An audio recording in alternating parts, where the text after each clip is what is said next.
Ryan Reynolds here from Mint Mobile. I don't know if you knew this, but anyone can get the same premium wireless for $15 a month plan that I've been enjoying. It's not just for celebrities. So do like I did and have one of your assistants switch you to Mint Mobile today. I'm told it's super easy to do at mintmobile.com/switch. Upfront payment of $45 for 3-month plan, equivalent to $15 per month required. Intro rate first 3 months only, then full price plan options available. Taxes and fees extra. See full terms at mintmobile.com. Impact confirmed. The Slayer has been activated. Demonic threat level increasing. Hold the line! All the power of hell cowering before one man. id Software presents Doom: The Dark Ages. Available now on Xbox Series X and S, PlayStation 5, and PC. Rated M for mature. Military murder is an independent project and is not endorsed by the Department of Defense or any military component. The views expressed are those of the host. The content of this podcast is not meant to be legal or medical advice. Warning: this episode contains graphic details of murder and is not suitable for young listeners. Listener discretion is advised.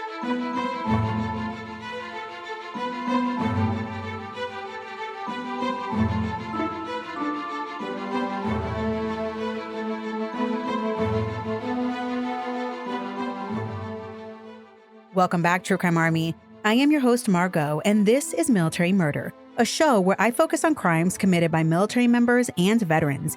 But don't worry, you don't have to know anything about the military to listen, I promise. You just have to be a true crime enthusiast, and if that's you, welcome home. Before I begin today's tragic story, I wanted to let everyone know that I now have a YouTube channel, and I would love for you to head on over to YouTube and subscribe. I'm on YouTube as Mama Margot, so just search for me and subscribe. I'm in the process of putting some videos together for everyone, so I hope I'll see you there. One more thing, I need to give a huge shout out to a couple of patron twins, Courtney and Tiago Perez. Hey! Your dad told me that you both are huge fans of the show, and I just wanted to say I love you and thank you for all your support. All right, everyone, on to the show. So, I chose today's case specifically for this week because it's a historic case that occurred 35 years ago around the holiday season. And sadly, it still holds a record for the most deaths by a family annihilator. Trigger warning for this particular episode: the case involves mass murder, the murder of children, and the sexual assault of the perpetrator's own daughter. Listener discretion is advised. Join me today as I tell you the story of retired Air Force Master Sergeant Ronald Gene Simmons. Now, let's dig in. My sources for this episode are various court opinions, the Encyclopedia of Arkansas website, and articles written in the Los Angeles Times, the New York Daily News, the Associated Press, CARC 4 News, UPI, the Fort Worth Star-Telegraph, Garnet News Service, Newsmember, and Dallas Morning News. Before I begin, let me just say that in preparing the initial draft of this script, I relied on the sources I just mentioned. After I was done writing, I read a book by Jim Moore titled Rampage. It was initially published in 1990 and then republished in November of 2022. What I did was I intertwined some information that I gathered from the book that I didn't find in other records. For example, Gene's military life has not been discussed in other sources, but the book contained a lot of information. So with that said, a huge shout out to the author of Rampage for republishing the book and allowing us to really take a peek behind the curtain, and especially being able to dig so deep into the perpetrator's military record. Our case today begins in Russellville, Arkansas. On December 28, 1987, 47-year-old Air Force retiree Ronald Gene Simmons Sr., who I will call Gene, had a bone to pick. Gene was a man who seemed upset at the world. That morning, he got into his son's car, bound to take out anyone who he felt had harmed him. At 10:17 a.m., Gene entered the Peel, Eddy, and Gibbons law firm. There were 7 people in the office, but Gene appeared to be looking for one particular person. When 24-year-old Kathy Kendrick, a law firm receptionist, asked Gene if he needed help, he pulled out a gun and shot Kathy in the head 4 times, killing her. Everyone inside the law office was terrified as Gene simply walked out of the building. Then Gene made his way to the Taylor Oil Company. At 10:26 a.m., Gene shot a man named Rusty Taylor. He shot him twice in the chest. Then, as Gene walked out of the oil company building, he shot Jim Chafin once through the eye. But after shooting 3 people, Gene was not done. He then made his way to the Sinclair Mini Mart. At 10:39 a.m., Gene shot 2 Mini Mart coworkers, 46-year-old Roberta Woolery and 38-year-old David Sawyer. Gene then went to the Woodline Motor Freight. At 10:42 a.m., just 3 minutes after shooting Roberta and David, Gene shot his former supervisor, 35-year-old Joyce Butts. He shot her in the head and chest. As reported by the Fort Worth Star-Telegram, after Gene shot Joyce, he went into the computer room where he found a woman named Vicky. Pointing the gun at Vicky, he instructed her to call the police. He then told Vicky in part, quote, "I just wanted to kill Joyce, just Joyce. I didn't want to hurt anybody else. I've gotten everybody who wanted to hurt me," end quote. Gene held Vicky in the computer room until the chief of police showed up. Chief Herb Johnston spoke to Gene through the door. Chief Johnston tried to calm Gene down, saying, "Let's chat. Give me the gun." Gene quickly gave himself up, but never said another word about the murders. When asked what his name was, the man replied, "James Johnson." This was not his real name, though, but at least for a few minutes, it gave him anonymity. His real name was Ronald Gene Simmons. When Gene's personal belongings were inventoried at jail, he had some ammo, $49 in cash, and Sheila's social security card. And we'll talk about Sheila in a little bit. And when he was arrested, Gene's after Christmas terror ended. He had killed 2 people and injured 4 others. Or so they thought.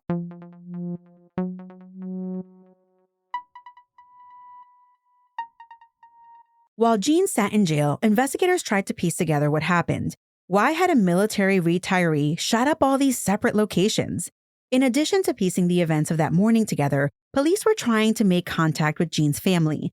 The family didn't have a house phone, and Gene wasn't talking. So the police were able to obtain some of Gene's work records, and they found an address for the house located in rural Pope County. One investigator was tasked with notifying Gene's wife. His name was Jim Hardy. Hardy arrived at the Simmons house known as Mockingbird Hill. He arrived there at about 12:30 p.m., and as he pulled up to the property, he saw a bunch of cars. Hardy wasn't super sure he was at the correct house, so he called in some of the plates on the cars that were parked in front of the house. The 1980 Chevy Love pickup belonged to one Billy Simmons.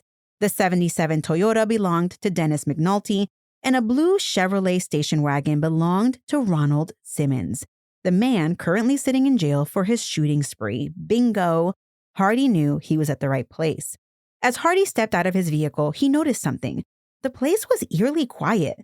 Hardy knocked and no answer. He called out, "Is anyone there?"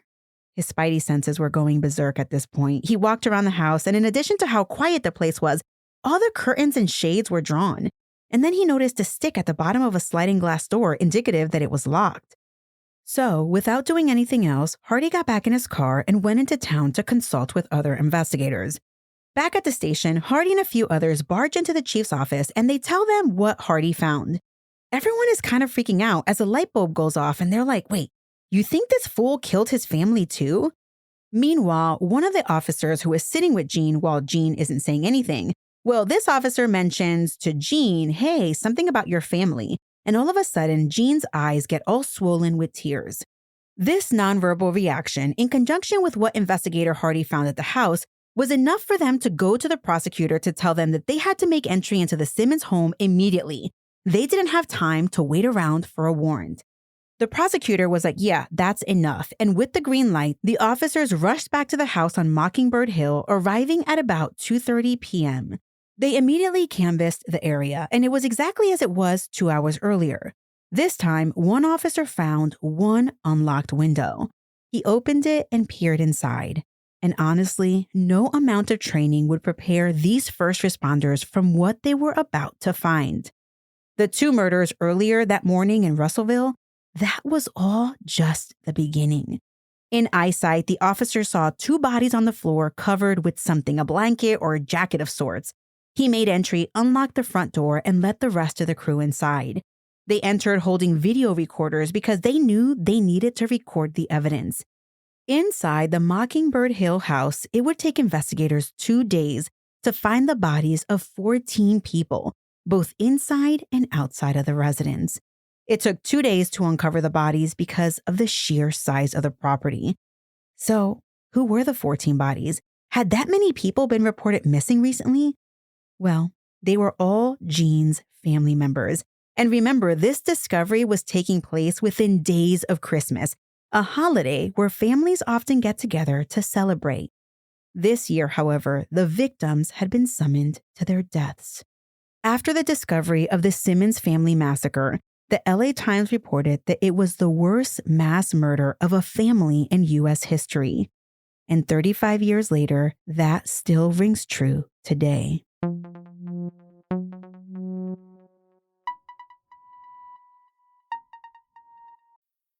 Fellas, you know Degree Cool Rush deodorant, right? Well, last year they changed the formula, and guys were mad about it. One dude even started a petition. So guess what? Degree heard us, admitted they messed up, and brought the original Cool Rush scent back exactly how it was. And it's in Walmart, Target, and other stores now for under $4. So grab some and remember why its cool, crisp, and fresh scent made it the #1 men's antiperspirant for the last decade. Degree Cool Rush is back, and it smells like victory for all of us.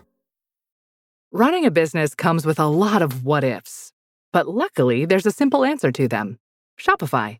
It's the commerce platform behind millions of businesses, including Thrive Cosmetics and Momofuku, and it'll help you with everything you need.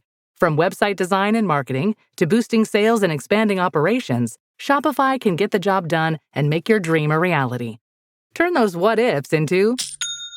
Sign up for your $1 per month trial at shopify.com/special offer. Ronald Gene Simmons was born on July 15, 1940 in Chicago, Illinois, to Loretta Quinn and William Henry Simmons. Gene had an older brother, Robert, and a younger sister, Nancy.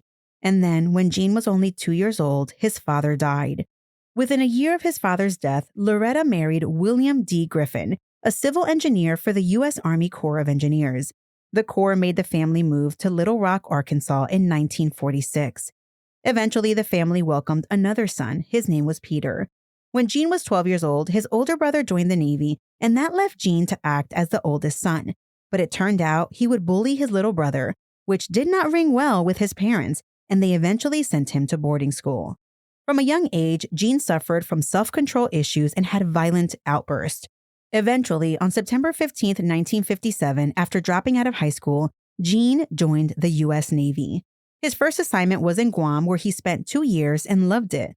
Then he returned to the U.S. in the summer of '59, and that's where he met his first wife, Bersabe Ulibari. She went by her middle name, Rebecca, but she went by Becky. Becky was originally from Colorado, and she had quite a big family.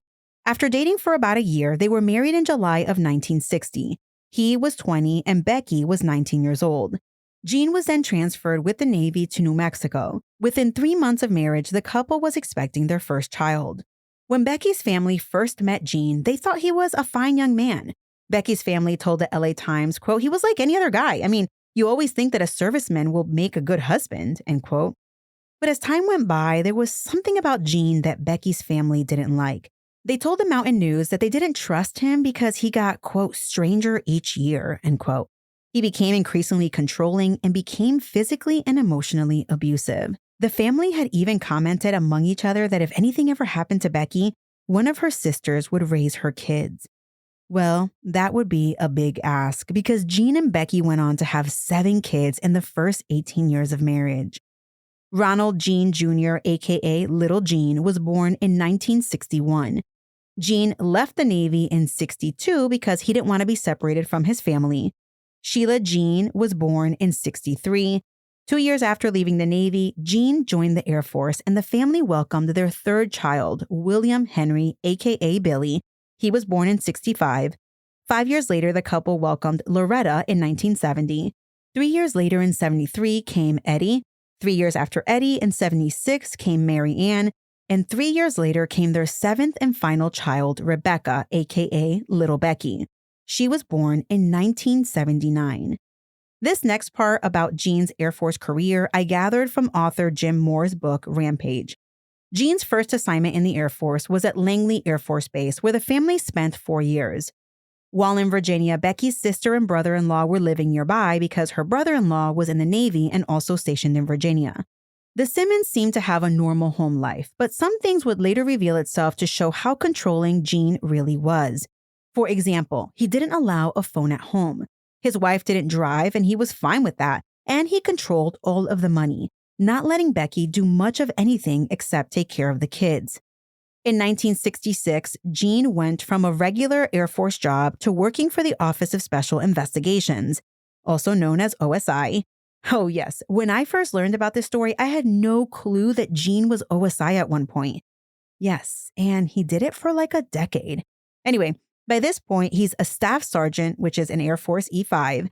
And when he gets picked up for OSI, he volunteers for Vietnam and he spends a year there from 67 to 68.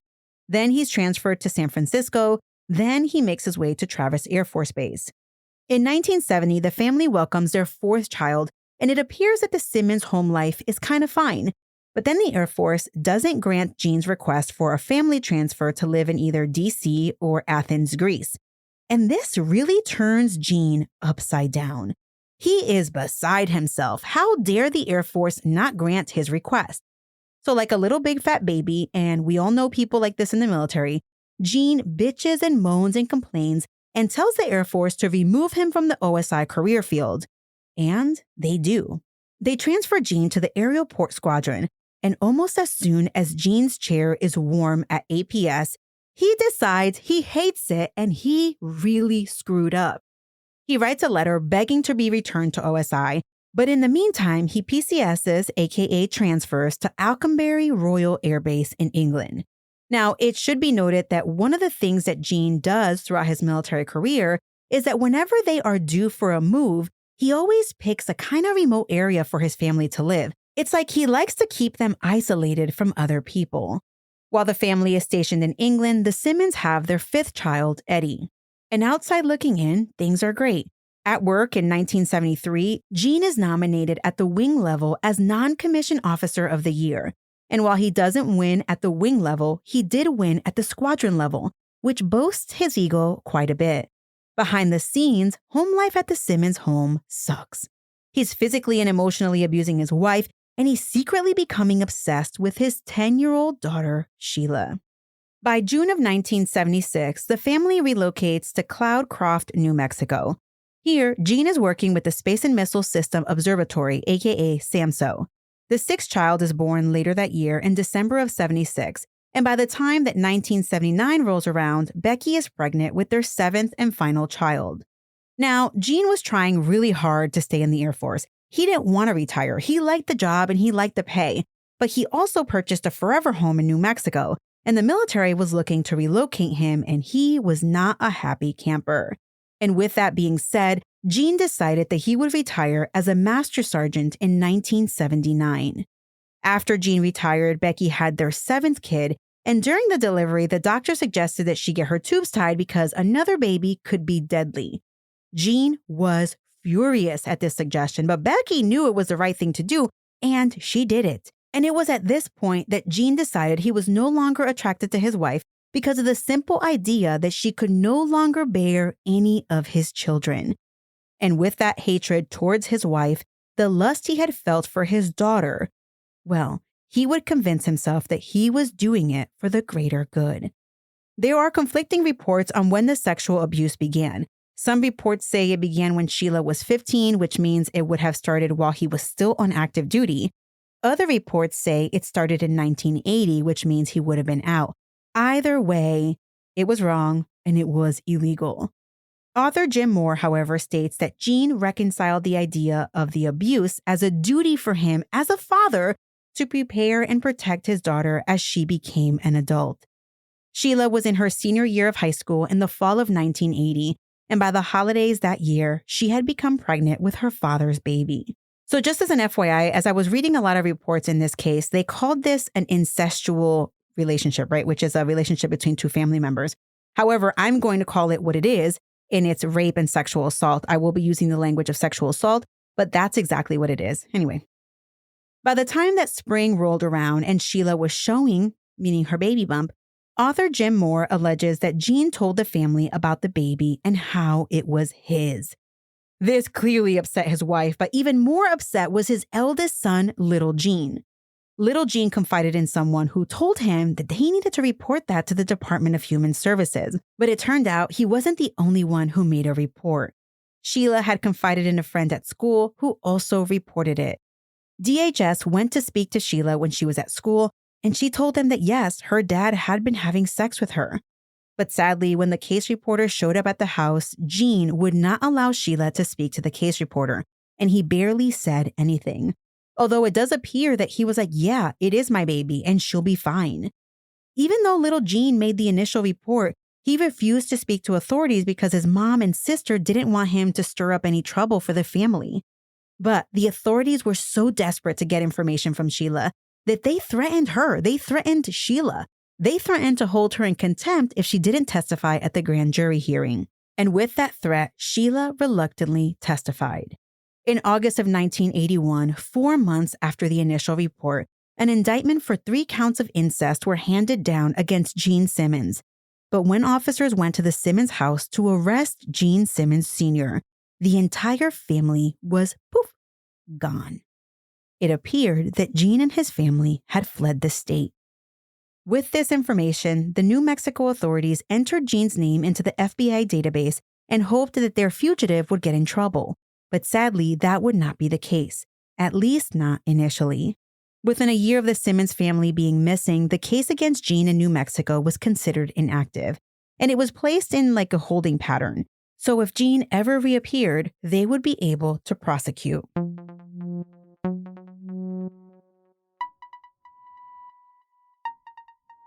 After fleeing New Mexico, Gene took his family and fled to a town called Ward in Arkansas. The summer they fled, in June of 1981, Sheila gave birth to a little girl named Sylvia Gale. The Dallas Morning News reported that after the family arrived in Arkansas, the family turmoil went from bad to worse. The older kids were pissed off that their father was abusing their sister. In the meantime, Gene began working for the VA Medical Center in Little Rock. And then, in January of 1982, Gene started working as a civilian for the Army recruiting office in Little Rock. Sometime that year, as the abuse continued, Sheila became pregnant by her father again. The thing was that Sheila was trying to better her life. She was taking college classes, and she had met a man in college named Dennis who she really liked. For some reason, Gene, likely still fearful that New Mexico authorities would track him down, well, he made Sheila get an abortion. Gene worked with the Army recruiter's office until August of 1983. And then, likely trying to keep a low profile, he packed up his family in Ward and moved to Pleasant Grove, Arkansas. Pleasant Grove is a small town of 500 people, a place where everybody knows everybody. Now, I am not sure why reporting is the way that it is, but some reports say that Gene moved to Pleasant Grove, some say it's called Dover, some say Pope County.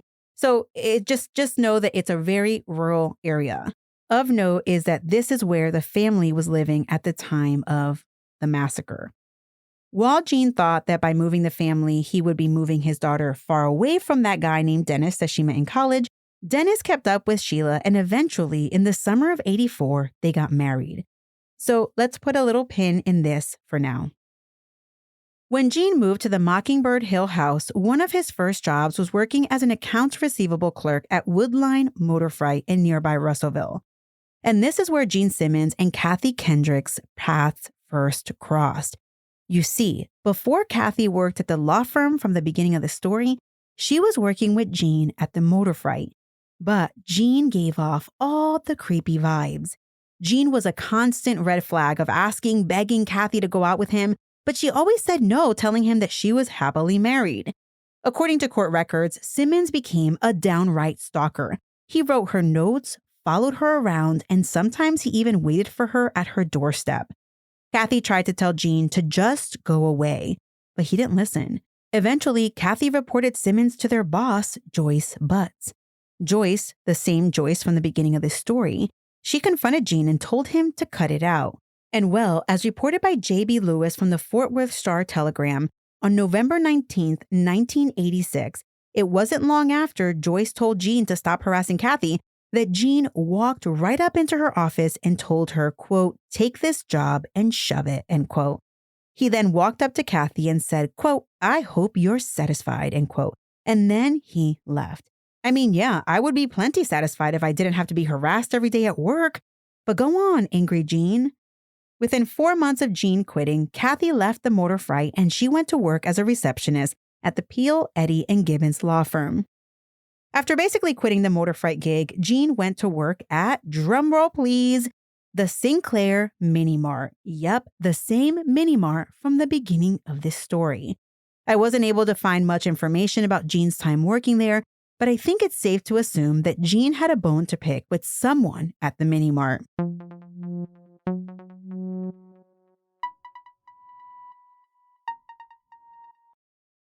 This episode is brought to you by LinkedIn. Healthcare professionals can lead their careers with LinkedIn. Discover jobs by specialty, preferred shifts, and even desired salary. From mental health therapists to radiology technicians, it's now faster and easier for healthcare professionals to find the right fit. Learn more at linkedin.com/healthcare. Side effects may include faster job placement, improved work-life balance, and increased career satisfaction.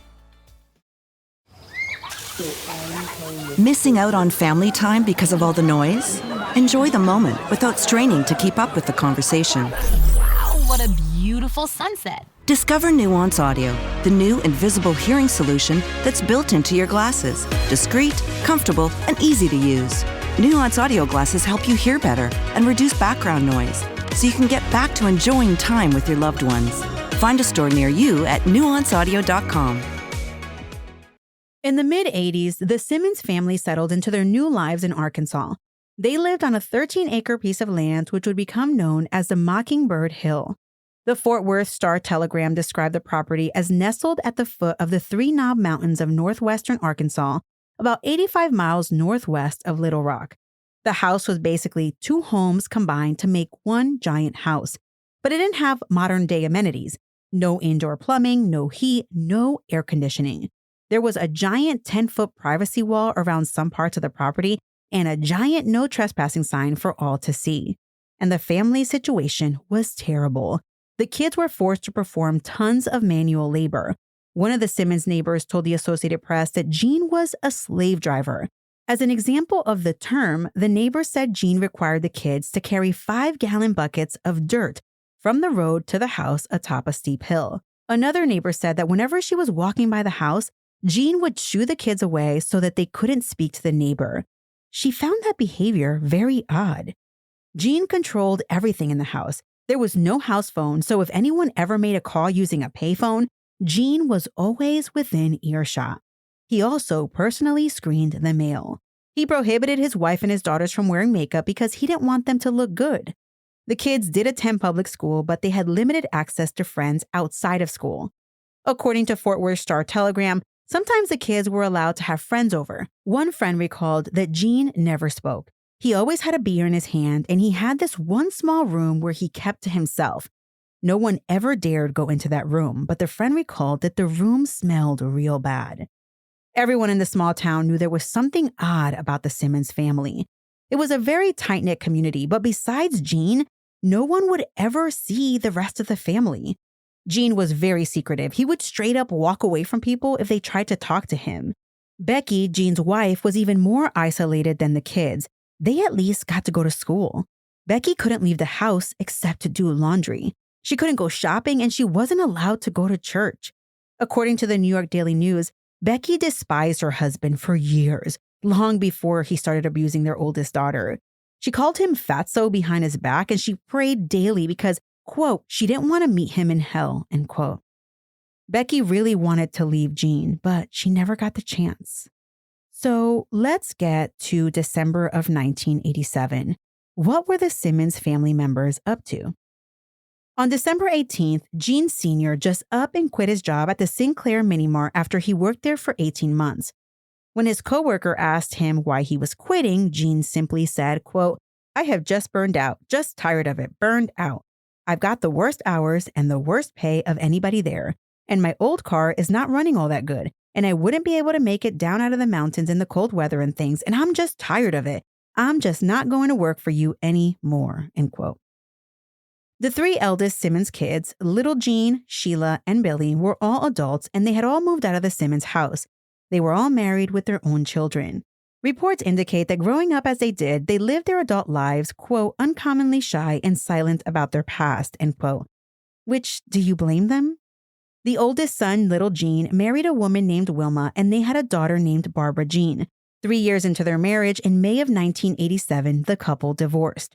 But despite the divorce, by December of that year, little Gene and Wilma were trying to work it out. And in the meantime, their daughter, Barbara Jean, was living with her grandparents, Becky and Jean Sr. She was the youngest Simmons family member living at Mockingbird Hill. Little Jean was living in Texas working as a fast food services manager at Fort Sam Houston. After leaving her house, Sheila finally realized that her upbringing was not normal. It's not normal for your father to sexually abuse you. When she met her future husband, Dennis Raymond McNulty, she told him the truth about her daughter, Sylvia, and he nonetheless loved her the same. Dennis even went as far as to adopt Sylvia as his own. The couple did have another child, a son named Michael James. At the time of this story, Sheila was working at a manufacturing plant, and it should be noted that her relationship with her parents was not great after she left the home. Who would want to return to a home like that? And it turns out that earlier that year, in August of '87, when Sheila, Dennis, and the kids stopped by the Mockingbird Hill house, Gene was not a happy camper. He straight up told Dennis that he was not welcomed at his house. They were about to get into it when Ronald grabbed a gun and started shooting at targets near his son-in-law.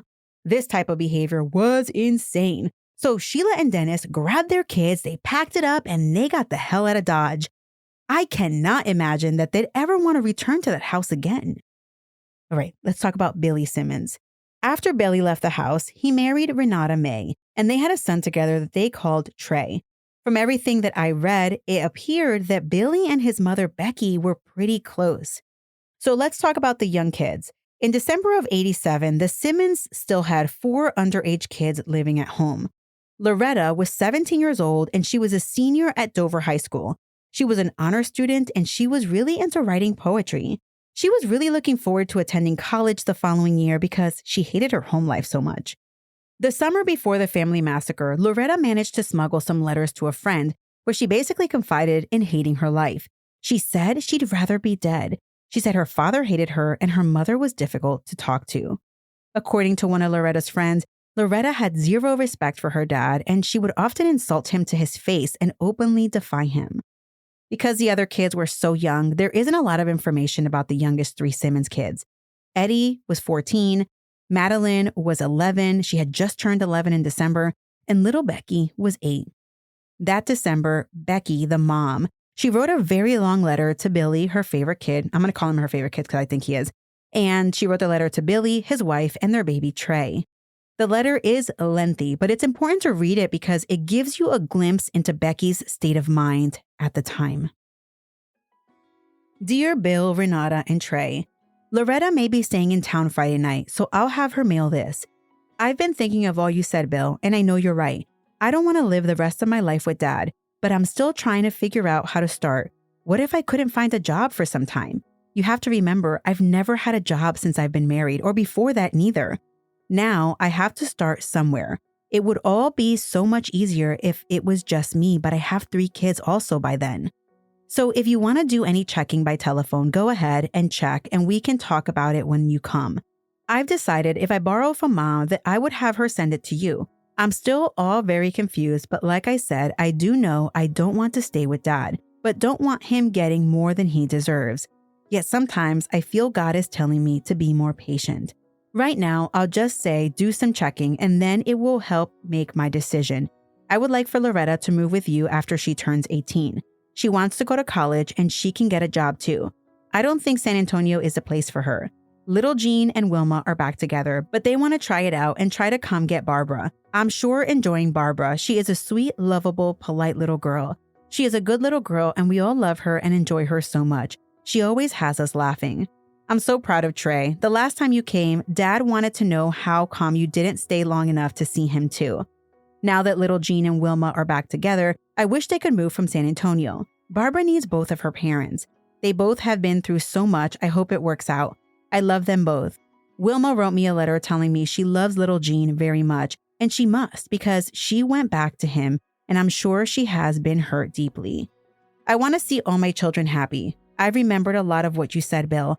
I am a prisoner here and the kids too. I know when I get out, I might need help. Dad has had me like a prisoner, that their freedom might be hard for me to take. Yet I know it would be great. Having my children visit me anytime, having a telephone, going shopping if I want, going to church. Every time I think of freedom, I want out as soon as possible. I don't want to put any burden on my children, and I think it's best I get out before I get too old. I want out, but it's the beginning. Once I get a job in place, then I can handle it. With the mental support of my children, I can do it. It was hard to talk in front of little Gene. He has been having it so hard, and his problems were deeply in my mind. I felt sorry for him. I was so afraid what he might go back and do. You're lucky, Bill. You have a very good wife. She has led you the right way, and that is toward God. She is very pretty too. I've always thanked God for sending you a good wife. I'm thankful for Dennis too, giving my darling Trey a lot of hugs and kisses for me. I love you all very much. Barbara gets bored if I take too long to write, so I hope I made sense in this letter. Hope Loretta can mail this Friday or Saturday on her way home. Love you very much, Mom. P.S. You all looked so nice when you came. Loretta had a great time in Renata. She talked a lot about it. End quote.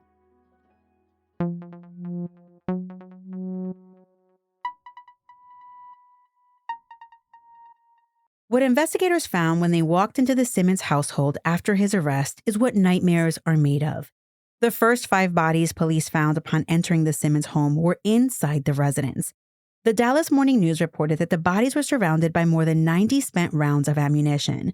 The bodies had been carefully covered with items such as sheets, blankets, or coats. Inside the crime scene, the investigators found the following. 34-year-old Dennis McNulty, Gene's son-in-law, was shot once in the face. He was still wearing his coat and had a child's coat in his hand. 24-year-old Sheila, Dennis's wife and Gene's second oldest, was laying near the window where authorities made entry into the home. She had been shot in the face 6 times, and her arms had been posed. 22-year-old Billy, Gene's third oldest, was shot twice in the head. He was still wearing his coat. Billy's 21-year-old wife, Renata, had been shot nearly 7 times.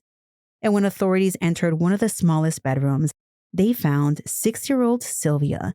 She was lying face down on the bed, and she had been strangled. You might recall that little Sylvia was both Gene's daughter and granddaughter. It took detectives quite some time to canvass the inside of the home, but by 7 p.m., the 5 bodies had been removed. They had taken as much evidence as they could, and they called it a day and left. Of course, by the time that the officers left, the media was all over the murder spree, so there was always an officer on post at the house to ensure that no one disturbed the crime scene. Back at the police station that night, authorities knew there were missing Simmons family members. But where could they be? They called around, and as news spread across the nation, they began to receive phone calls from Becky's concerned family members. One of Becky's sisters, Viola O'Shields, she called the police station and she was freaking the hell out. She shared with authorities that 6 months earlier when she visited the property, she remembered seeing a giant grave-like hole in the ground on the property. Viola made a big stink about the hole because she was concerned that one of the kids could fall in and get hurt. Viola had a bad feeling and she begged authorities to go back to the house and check around the outside of the house. The following day, authorities made their way back to the house and they began to search for the hole that Viola had mentioned to them, and they found it. But it was no longer a hole, it had been filled in, and when they looked at it, it looked undisturbed. But the officers continued to search, and by 8:30 in the morning, they happened upon a part of the ground that appeared disturbed. The disturbed earth had been covered in corrugated metal and smelled like kerosene. Author Jim Moore reported that when investigators began to dig, about 10 inches below the surface, they hit barbed wire. Yes, barbed wire. Because of the barbed wire, the digging would take more time than expected. But once they removed the obstacle, it didn't take them long to find the first body. It was 9:12 a.m. on December 29th, and the first body was little Becky. She was 8 years old, and in her mouth, they discovered gum. She had been chewing gum before she was strangled. Marianne's body was beneath little Becky. Marianne had just turned 11 years old 2 weeks prior. Beneath Marianne was 17-year-old Loretta. She was wearing a t-shirt that said, "Jesus loves you." She had been strangled with a nylon cord, and she still had the cord around her neck. 14-year-old Eddie was next, and he was also strangled. 3-year-old Barbara was next, and she was strangled with fish stringer. Little Gene, Barbara's father and Gene's oldest son, was next. He had been shot 4 times in the face, and he had been struck in the back of the head with a blunt force object. Surprisingly, he was only wearing his underpants and socks. And at the very bottom of the grave was Becky, Gene's wife. She had been shot twice in the face. 7. That's how many bodies they discovered in this grave. The thing about this grave is that it had been dug a few months earlier, and it had been dug by the Simmons young kids. Gene claimed that the hole was intended to be used as a family outhouse. While authorities were in the middle of unearthing the bodies in the grave, authorities happened upon 2 abandoned cars on the property. One was a 1970 Chevrolet Nova, and the other was a Chevrolet Caprice with a black vinyl top. Authorities searched the cars, and when they opened the trunks, they found 2 more bodies. It was Gene's youngest family members, his 2 grandsons, born only a month apart. It was 20-month-old Michael and 20-month-old Trey. The toddlers had been strangled, soaked in water, and then put into green trash bags and placed separately in the trunk of these cars. That brought the total body count for that day to 9. Add the 5 family members and the 2 Russellville victims, the body count was 14 family members and 2 local citizens. 16 total. During the search of the property, police seized 2 pistols, a crowbar, 2 hammers, and several small ropes that they believe may have been used to shoot, bludgeon, or even strangle the victims. After Gene Sr. annihilated his entire family, including his wife, his 8 kids, his son-in-law, 1 of his daughters-in-law, and his 3 grandkids, Gene took 2 handguns and headed into town.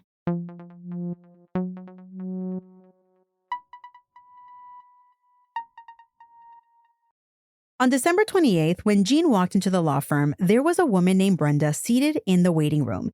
She recalled that when Gene first walked in, Kathy was in a different office, and when she walked out, she walked right up to the guy and asked him if he needed help.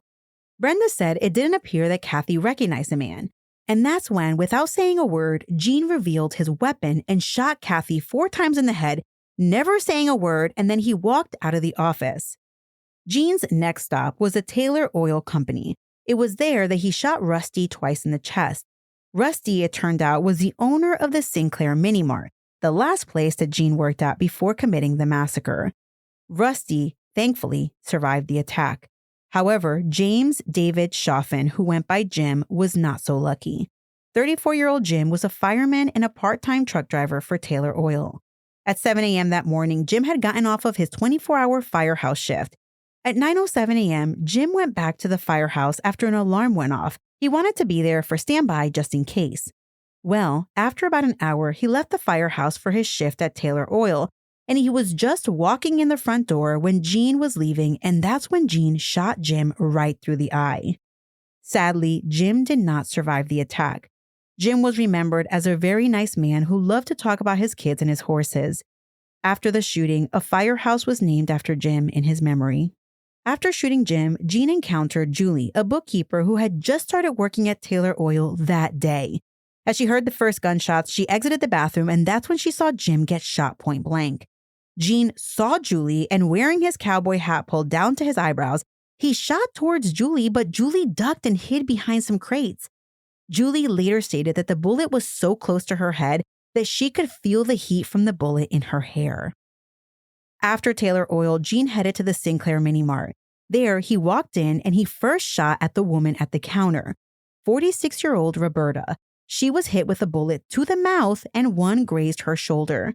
The new store owner, David, was not sure if this was real life or some kind of joke, but he wasn't going to sit around and wait. So he grabbed a chair and charged at Gene. But Gene pulled the trigger, hitting the chair, causing the bullet to ricochet off the chair and hit David in the head. Both Mini Mart victims did survive. After the Mini Mart, Gene went to the Woodline Motor Fight, and this is where his former supervisor, Joyce, worked. At the Motor Fight, he shot 35-year-old Joyce in the head and chest. Miraculously, after open heart surgery, Joyce survived. And the most amazing thing happened after her recovery. She has no recollection of the shooting. It's so interesting that after shooting Joyce, he forced Vicky to call the police and then told her he only wanted to kill Joyce. What? Are you serious? Before that, he had shot at close to 20 people. In retrospect, it is so sad to see that Gene annihilated his entire family, and then he went to all his previous places of employment to take care of the ones he felt harmed him. Yet in the end, the common denominator was Ronald Gene Simmons himself. For the murder of 16 people and the attempted murder of 4 others, Gene would face 2 separate trials. It should be noted that Gene never said anything about the murders. On December 29, 1987, Gene was charged with the murders of Kathy Kendrick and Jim Chaffin. He was also charged with the attempted murders of Rusty, Roberta, David, and Joyce. Gene pled not guilty.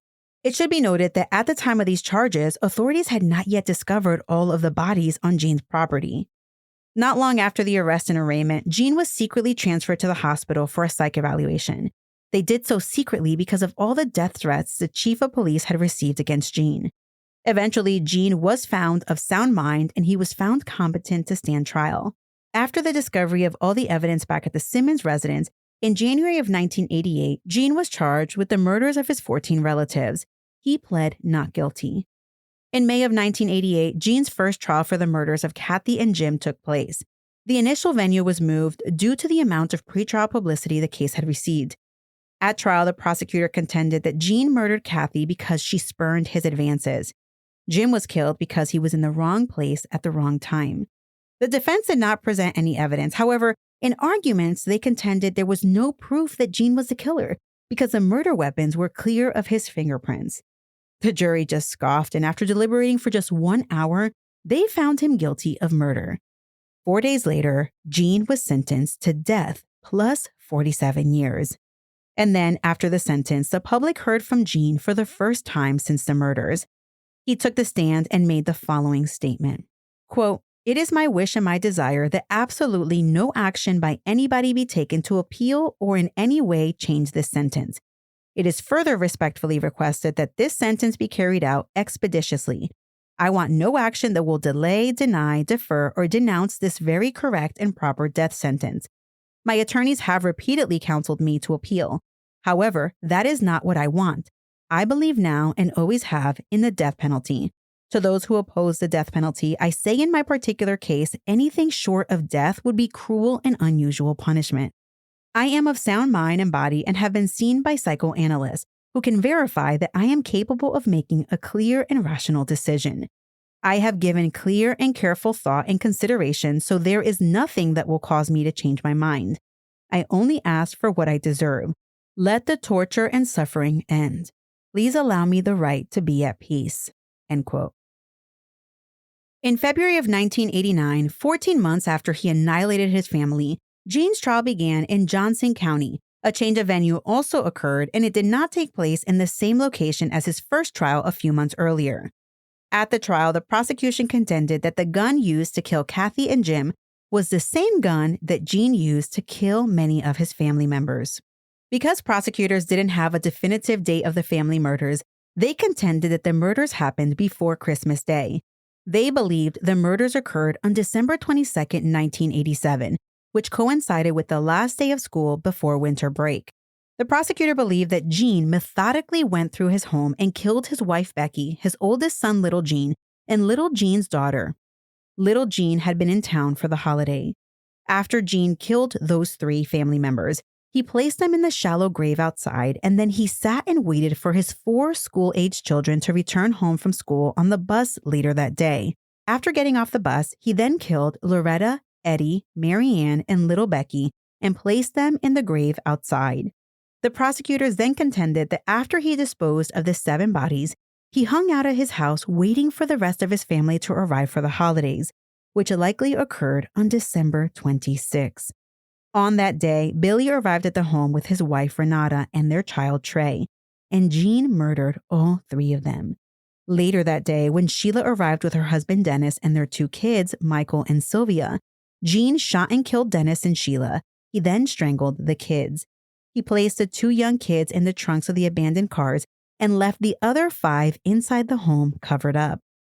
And then, that same day, Gene took a leisurely trip out to Russellville. There, he stopped at Sears and picked up Christmas gifts that hadn't arrived in time for Christmas. That night, according to the Encyclopedia of Arkansas, Gene drove to a private club in Russellville, then he returned home and stayed there for the weekend, just hanging out inside the home with his 5 family members just laying on the floor or in the bed. On Monday, December 28th, Gene checked on all his deceased family members. He then walked around the house, locking every door and window, drawing all the blinds and curtains, and he snuck out of a window. When he got outside, he saw all the cars in his driveway and he decided to take his oldest son's car to commit his killing spree. It was a Toyota Corolla, but before getting in, he changed the license plate out to misguide police if he got pulled over. On his way to Russellville, he stopped by the post office to drop off 3 letters. 2 letters were for his nieces, and I don't know what they said. But the 3rd letter was for his mother-in-law. Her name was May Novak, and she lived in Colorado. The note to his mother-in-law read, quote, "Dear Ma, sometimes you reap many more times what you sow. You have given so much to this family. This is just a little token of our appreciation. Keep it in remembrance of us. Love, Gene, and family," end quote. Inside the envelope was $260 in cash. After the post office, Gene headed to the law firm where Kathy worked. The prosecution believed that Gene's primary target for the mass murder of his family, or should we call it the annihilation of his family, was to kill Sheila and her husband, Dennis. It was evident that Gene was obsessed with his oldest daughter, and now that she was out of the home, married and raising her 2 kids, Gene hated it. Prosecutors theorized that this was his motive after reading a letter that Gene wrote. Gene went as far as keeping this 5-page letter in a safe deposit box in a bank. The letter read in part, "If you're trying to hurt me, then you should be very proud of yourself, because you have done a very good job of it. You have destroyed me. I do not want D," referring to Dennis, "to set foot on my property. He turned you against me. You want me out of your life? I will be out of your life. I will see you in hell," end quote. I have read the entire letter, and it is insane what he says and how he flip-flops, but it shows his love-hate relationship towards his daughter. I will release the entire letter in my Patreon for those of you who are interested. When the prosecutor first introduced this letter, Gene's defense objected to the admissibility of the letter. But once the judge ruled that it was admissible, Gene attacked the prosecutor in open court. And by attacked, I mean Gene punched him in the face, and then he tried to disarm a deputy. Gene was swiftly taken out of the courtroom, and the prosecutor, turns out, was uninjured, stating in public, quote, "It was a very light blow," end quote, which is mildly hilarious that the prosecutor said that. While reading the book Rampage, I learned that before Gene ever attacked the prosecutor, he told a reporter weeks in advance to watch him closely in court because he had something up his sleeve. After the courtroom fiasco, I imagine that Gene was warned to be on his best behavior, and he returned to the courtroom, but he was all chained up.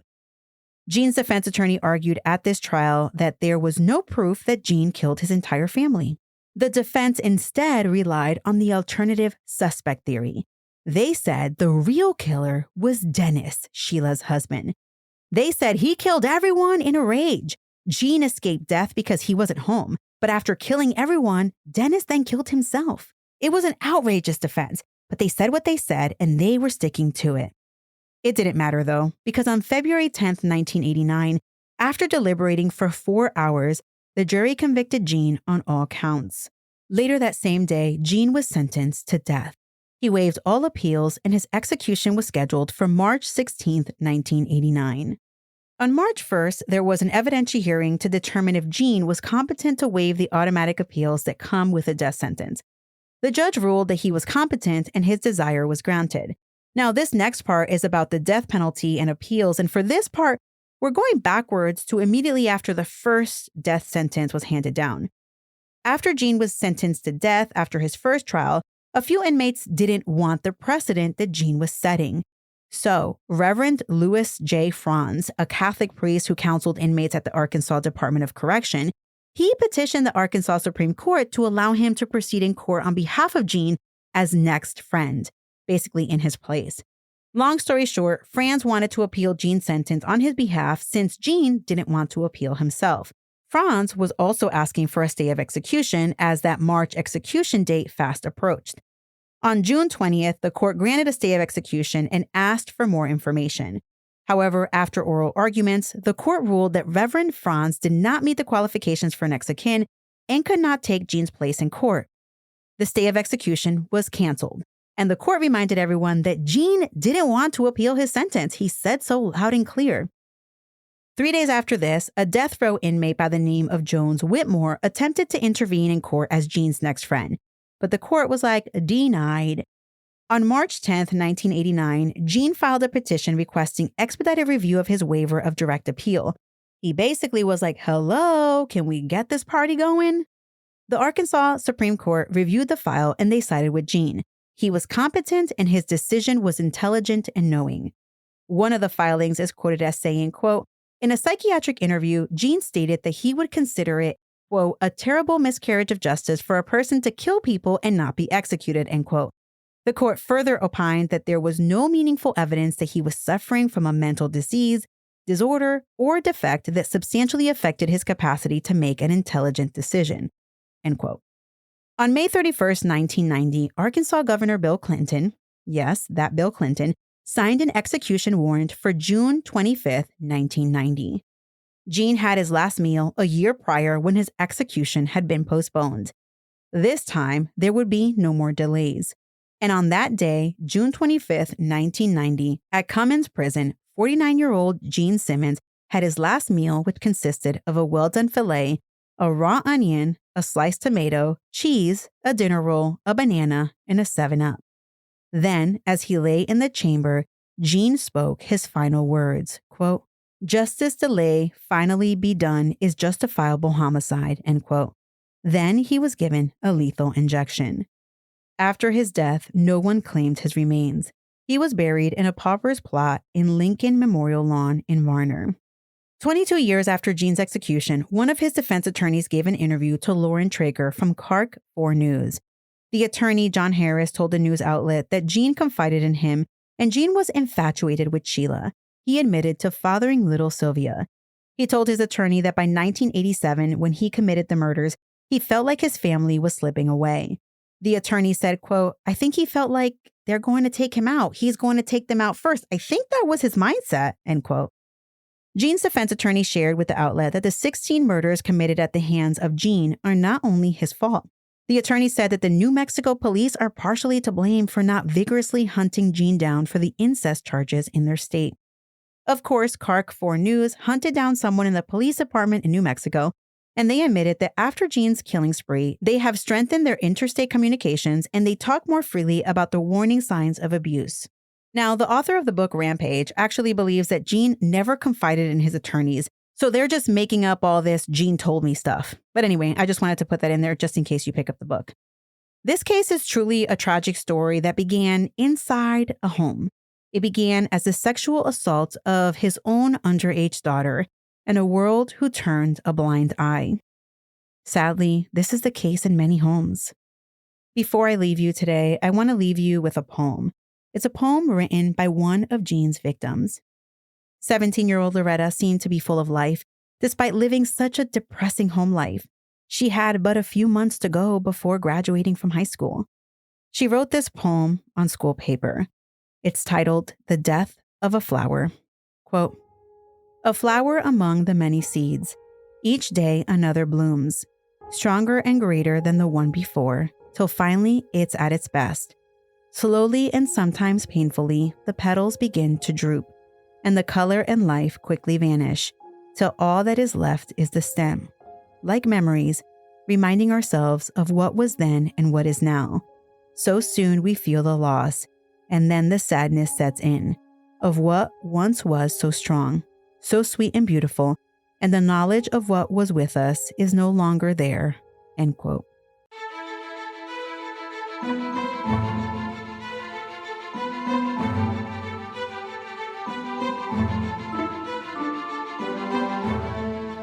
Thank you so much, True Crime Army, for listening another week. As we get ready to shut down this year, please be kind.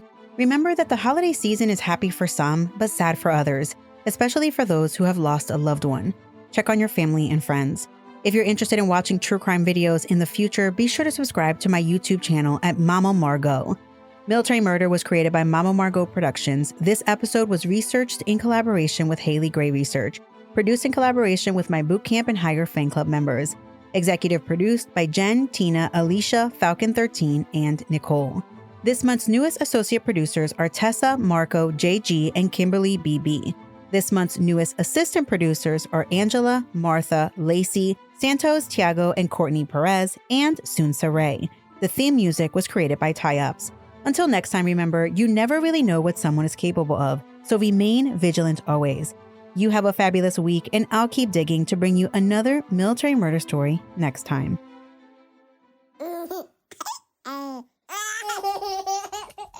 Shh, Mama's working on her podcast. I don't want to.